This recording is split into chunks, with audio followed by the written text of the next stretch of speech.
Well, remember, he missed time, so this is a guy who's going to be the 5th wide receiver off the board based on my rankings. I didn't move him. The targets are going to continue to be there, and he gets an upgraded quarterback from an aging Eli Manning to Baker Mayfield. And, Cole, you want to talk about a guy whose fantasy value is rising, Baker Mayfield. So OBJ will be a second-round pick, which is basically where he comes off the board in most PPR drafts. Okay, let's stay with the wide receivers known solely by initials from OBJ to AB. Derek Carr and Antonio Brown. A lot of pitching and catching going around by the Bay, Fabs. Yeah, he's going to see a ton of targets. There's no doubt about that. I dropped AB from 2 to 6.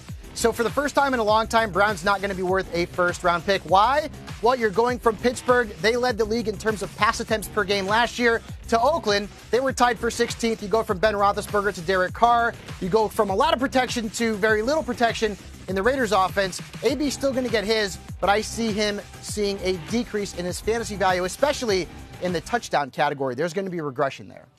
Yeah, Fabs, fantasy owners salivating to pick up a member of the Browns, the Raiders, and the Jets. What kind of bizarre world are we living in? Le'Veon Bell, the newest member of Gang Green.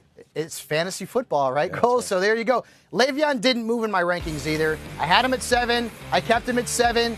And just remember, volume is king in fantasy football. This is a guy that in his last 3 full seasons averaged 371 touches. I mean, that's ridiculous. He will see that amount of touches and maybe then some with the men in green. Adam Gase has had success with running backs, so Le'Veon Bell remains a first-round pick.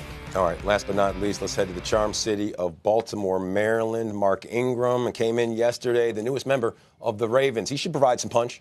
Yeah, dude, I love this fit for Mark Ingram, who's now not going to have to share touches with Alvin Kamara. You go to Baltimore. This is a team that ran the ball almost 64% of the time when Lamar Jackson took over. You put Ingram in there. He's still got some gas left in the tank at 29 years old.